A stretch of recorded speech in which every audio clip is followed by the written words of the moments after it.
50 years down the line you won't be having drinking water. 50 years down the line you won't be having land to do farming if the same practices goes on. तब आप खाना क्या खाओगे?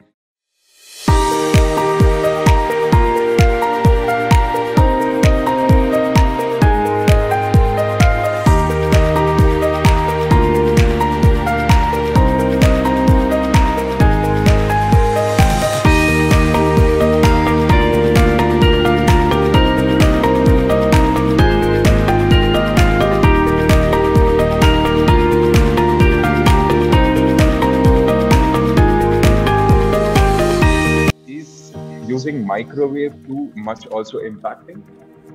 Yeah, so microwave impacts not only the environment but it also impacts your food. So उसमें carcinogenic waves होते हैं that contribute to cancerous diseases kind of a thing. So basically क्या होता है कि I'll explain you the process in brief. उसमें क्या हो जाता है कि your microwave itself वो एक तरह के rays emit करता है on the outer side, जो बाहर की side पे होता है. It is just like उसके अंदर भी वही mechanism होता है जो एक air condition में होता है, basic सा. The engineering I'm talking about, not the components.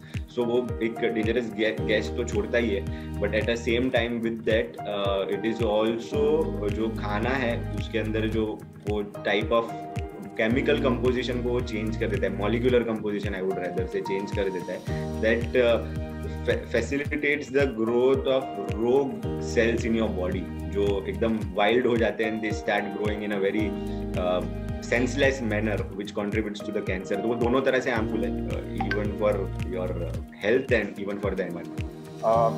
I have something to understand about. I'd like to know a little more about Miyawaki forests or microforestry and also your contribution to it. How do you go about it generally when you do any campaigns? Yeah. So basically Miyawaki क्या है ना कि it's a Japanese technique discovered by Akira Miyawaki. तो वहाँ पे कैसा था, tsunami का प्रॉब्लम था एंड बहुत ज़्यादा डैमेज कर दिया था सुनामी में. तो they were planning to develop a wall on the coastal area, but उतना बड़ा wall banana was a very costly affair. It was not practically possible. So what they did was कि this guy comes a botanist Akira Miyawaki and he says कि मैं एकदम dense plantation कर दूंगा bed पे, but dense plantation यानी वो plant को grow होने में आपको लग जाते हैं कम से कम 10 साल 15 साल. So उस बीच अगर एक और सुनामी आ गया तो वो तो सब डैमेज ही हो जाएगा. So he came up with this technique जो multi layer plantation होता है. So now what this multi-layer plantation is कि एक पेड़ है, उसके बाजू में एक और पेड़ है जो इसके साथ एक दोनों का इकोसिस्टम अच्छा जम रहा है, उसके बाजू में एक और है, उसके बाजू में ऐसे 5 लेयर 7 लेयर या 9 लेयर के पेड़ होते हैं. फिर अगेन दैट वो जो पहला पेड़ था उसी फैमिली का पेड़ आ जाता है. सो और वो बहुत क्लोजली प्लांट किए जाते हैं, यानी 2-2 फीट 3-3 फीट के डिस्टेंस पे होते हैं, उससे ज्यादा नहीं. सो वो क्या हो जाता है कि 1000 स्क्वायर फीट में मैंने 500 पेड़ लगा दिए. अब वो सनलाइट के लिए एक रेस लगेगी, प्लस नीचे रूट्स में वो अपने आप को एक दूसरे को ऐसे ज्वाइन हो जाएंगे. सो एक पूरा इकोसिस्टम बढ़ गया जो पूरे ग्रोथ को स्पीड अप दे देता है, स्पीड बढ़ जाती है उसकी. अपार्ट फ्रॉम दैट क्या हो जाता है कि जो डिजीज आती है, अगर एक कोने में डिजीज आई है तो इस कोने में तुरंत पता चल जाता है, तो उनका एक जो मैकेनिज्म होता है डिफेंसिव मैकेनिज्म वो शुरू हो जाता है. तो उससे this whole ecosystem is growing 10 times faster. यानी आप 2 साल में देखोगे तो कंप्लीटली मैच्योर्ड हो गए. जहाँ 2 साल तक आप नॉर्मल पेड़ को अभी भी पानी डाल रहे हो, ये 2 साल में 10-10 12-12 फुट के हो जाते हैं, बहुत बड़े हो जाते हैं. So what happens, what we do with Miyawaki, अभी मुंबई जैसे हाँ तो उन्होंने कोशिश एक बड़ा सा मुझे प्लांटेशन करना है, आपको जगह ही नहीं मिलेगी. place where you have lack of space है and we just plant that Miyawaki kind of a thing there. और हमने ये study भी करा है. So there was the TFRI visiting with our team. So we have been doing this even before Go Shunya started. So तभी की बात है कि TFRI आई थी हमारे टीम या Tropical Forest Research Institute, उन्होंने भी हमने स्टडी भी करी थी. And what we realised with this was कि उस पर्टिकुलर एरिया में temperature drop was by 2 to 3 degrees. और अगर हम यानी धूप के टाइम पे मैं देखता हूँ तो 4 डिग्री 3 से 4 डिग्री, और मैं अगर दोपहर के टाइम पे यानी नॉर्मल डे टाइम पे मैं देख रहा हूँ तो it was somewhere around 2 degree 3 degree का डिफरेंस है. So you just imagine the kind of temperature difference in the same vicinity. अगर आप उसके 500 मीटर के रेडियस से बाहर निकल जाओगे तो temperature is different. If you enter that 500 metre का radius the temperature is different. Apart from that वहाँ पे लोकल जो बर्ड्स जो नहीं दिखते थे पहले, चर्पिंग नहीं सुनाई पड़ती थी, स्पैरोज एक्सटिंक्ट हो रही है, ये सारी चीजें वहाँ दिखने लगती है। इंसेक्ट्स वगैरह जो होते हैं वो वहाँ पे बायोडाइवर्सिटी बढ़ जाती है। सो इस तरह का एक इकोसिस्टम हम सिटीज में बनाते हैं, वो हो गया सिटी फॉरेस्ट और urban forest. And Miyawaki is the technique we use, so we call it Miyawaki. We have developed lot of forest across Mumbai. Currently what we are coming up with is like pure Miyawaki garden. ऐसे gardens है काफी सारे, but we are coming up with the Miyawaki garden in Mumbai के पास ही मीरा भाईंदर करके town है वहाँ पे। So what we are going to do there is कि you walk on that, यानी आप वहाँ पे एक नेशनल पार्क वाली फीलिंग आ जाएगी। So and those are 100% native trees. The best part about this thing is those are 100% native trees. अभी आप मुंबई में देखते हो बहुत सारा प्लांटेशन वगैरह की ड्राइव्स एंड ऑल चला था कुछ सालों पहले, but those are Australian trees और non native species, so they are not at their optimum level यहाँ पे।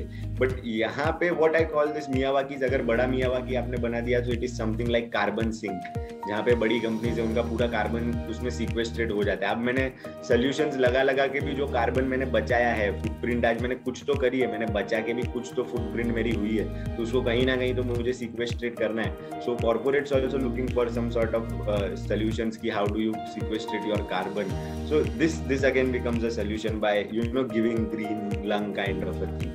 So that is what we do. And apart from that we also what we do is कि for rural areas में तो Miyawaki की जरूरत नहीं होती है, but वहाँ trees की जरूरत है। तो अब इंडिया का एक फैक्ट ऐसा है कि एक आदमी के सामने 28 पेड़ है, जबकि if you go to some developed countries तो वहाँ 400, 500, 700 पेड़ होते हैं। And in Mumbai 4 आदमी के बीच में एक पेड़ है। So if you see the extremes are very bad. So rural area में भी हमें plants चाहिए, तो हम क्या करते हैं कि जो farmers होते हैं we give them trees free of cost, हम उनको ट्रेनिंग भी देते हैं, फ्रूटिंग ट्रीज देते हैं, तो अगेन ट्रीज हो गए, उनका जो yield निकलता है उसके लिए हम एक मार्केट भी प्रोवाइड करवाते हैं। So again वो एक ecosystem for rural and urban, और दोनों के बीच में ब्रिज भी हो जाता है। That's how we go around. Also, could you please tell me the different techniques or how presently we are processing plastic waste and how ideally it should be, or what is the vision for it in the future?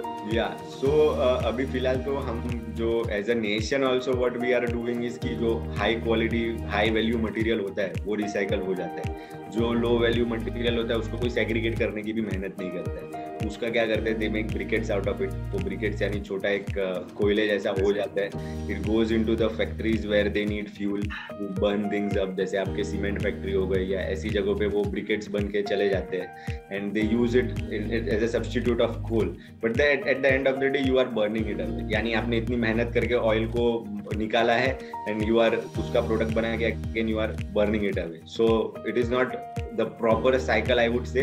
हाँ, वो एक process हो जा रहा है कि वो landfill में पड़े पड़े मिट्टी को बिगाड़ने से अच्छा वो एटलीस्ट जल गया, but we can do it in a much more better way. If you see Japan 22 तरीके का सेग्रीगेशन करता है, हमसे 2 नहीं हो रहे, वेट और ड्राई अलग नहीं हो रहा है, वो 22 करता है, जिसमें टाइप्स ऑफ प्लास्टिक भी आ गया, ग्लास भी आ गया, स्टील भी आ गया, ई वेस्ट भी आ गया। We are not doing that kind of segregation. So हम अगर ये कुछ ऐसी इकोसिस्टम हो जाती है where in each and every material is getting value, we are also working on it, each and every even less का रैपर भी अगर बिकने लग जाता है so वो लोग सीरियस हो जाते हैं। if we buy it already in a segregated way, so only then the waste can be recycled, and जो वो जो recycled product है उसको भी क्वालिटी तक लेके जाना। अभी क्या हो गया है कि वो क्वालिटी नहीं मिलती है। अब अपार्ट फ्रॉम दैट रिसाइकलिंग में भी स्कैम्स होते हैं, एंड वो मजबूरी की वजह से होते हैं। वो क्या होता है कि you say this is 100% recycled, but that is not. That you put in binding agents, you put in additives and you call it 100% recycle. अगर आपने वो चीज ऐड नहीं करी, you are not going to give that toughness. But उसकी technologies है to give the toughness. You are not willing to explore that. Why? Because you already have billions of dollars invested in a machinery and you are not willing to replace it without taking out the yield. So ऐसे already solutions है what people are working towards, and yes, we as a nation, if we start more on the awareness वाला front, more on educating people वाला front, अगर जरूरी नहीं है कि हमें दूसरे को डांट देना है, हम एक बच्चे को जैसे सिखाते हैं ऐसे ही सामने वाले में हम बच्चा देख लेते हैं कि वो एनवायरनमेंट के सब्जेक्ट में बच्चा है, and if we educate them, so वो पूरी रिसाइकलिंग इंडस्ट्री को भी एक बूस्ट मिल जाएगा। So how would you like to suggest the younger ones, the very young ones, how should one, like people like us, encourage them to take care of our ecosystem and environment at a very young age? Because it's very difficult to get kids to understand things, when they're very young. So how can you get them more attached or feel more responsible? So you can do two things. एक तो we are already on it. वो चीज़ आप ऐसा करो कि आप actual landfill के videos बनाओ. एंड उसमें क्या होता है, आज का जनरेशन ना थोड़ा सेंसिटिव और एम्पैथी ज़्यादा है इन टूडेज जनरेशन, कि हम ये नहीं बोलते देखा जाएगा. एटलीस्ट भी से हाँ ठीक है, कुछ ना कुछ तो हम कर ही देते हैं, गुस्से में एक्साइटमेंट में हम कुछ ना कुछ तो कर ही देते हैं. So if you go and see the landfill, तो एक जो वहाँ पे रैक पिकर जो सेग्रीगेट कर रहा है ना आपका वेस्ट, उसकी लाइफ स्पैन 35 साल से ऊपर नहीं है. और वो जो घर में रह रहा है ना, अगर वो बारिश के टाइम पे, वो लैंडफिल पे ही उसका घर होता है, बारिश के टाइम पे पूरे कचरे का पानी होता है ना, उसके घर के अंदर से बहता है और वो वहीं पे सोता है, वहीं पे खाता है. उसके बच्चे छोटे छोटे होते जा रहे हैं, यानी जो उसका फिजिकल एक अपीयरेंस था वो छोटा छोटा होते जा रहा है. So when you show this kind of things to today's youth कि आपके कचरे की वजह से ये डैमेज हो रहा है, can we change it, should we change it. Charity हम बाद में करेंगे. वो आजकल एक ट्रेंड हो गया ना, to do charity and take videos on social media and post it. So वो हम बाद में करेंगे. The biggest charity begins at your home and can you start doing this thing at your place. अगर if your mom is, generally लोग क्या बोलते हैं, मेरी माँ नहीं कर रही, मेरे घर वाले नहीं कर रहे. अरे आप कर लो, not at all a big deal. You do it. You have at least वो कॉलेज का, स्कूल का, यू टेक आउट 8 hours. उसके बाद आप आपके ट्यूशन क्लासेस सब निकाल लो. Don't you have 15 minutes at your home that you can do this? So there are people who are doing it. There are kids who are doing it. हमारे साथ we have 400 volunteers. Her volunteer कचरे के अंदर हाथ डालता है और वो दूसरों का वेस्ट भी सेग्रीगेट करता है, अपने घर का तो दूर की बात है. So when you make them realize, that is the first thing.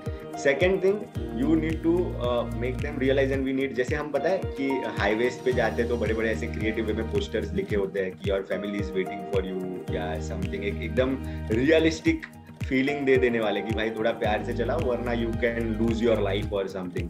सो उसी तरह से you need to make a picture कि what your future will look like. जो अभी होने लगा है, धीरे धीरे अभी होने लगा है कि अर्थ ये हो जाएगा, अर्थ हो जाएगा. हम जो एनवायरमेंटल डिजास्टर्स है उसके भी वीडियोस हम लेके अच्छे वीडियोस बना रहे. But when this content comes with facts and figures कि 50 years down the line you won't be having drinking water, 50 years down the line you won't be having land to do farming if the same practices goes on, तब आप खाना क्या खाओगे?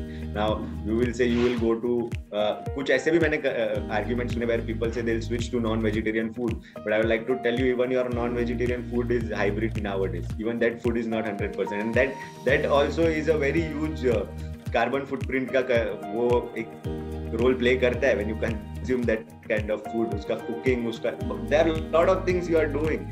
So in a way you need to show them the picture कि how the world will look like 25 years down the line, 50 years down the line, and 100 years down the line. And if we don't change now, 100 years down the line, the human race is never going to survive. क्योंकि हम उस level पे आ गए. We have already fast forwarded the process. जो process शायद 1000 साल बाद होने वाला था, वो हमने आज ही कर दिया है. So we are already on the verge. ये बस हमें दिख नहीं रहा है. And there is a very very high probability कि 15 साल 20 साल में एटलीस्ट मुंबई के कुछ कोर एरियाज रहेंगे, वो तो रहेंगे नहीं. Mumbai is a very famous city, so I quote Mumbai over and over again. But apart from that, India के कितने ऐसे कोस्टल एरियाज हैं, if you go and see, वहाँ पे वाटर लेवल्स बढ़ गए हैं, वहाँ पे encroachment of water is being done धीरे धीरे करके. अपार्ट फ्रॉम दैट डिजीजेस आने लगे. सो the moment you show this picture to the youth कि भाई your future is at stake, they'll take action.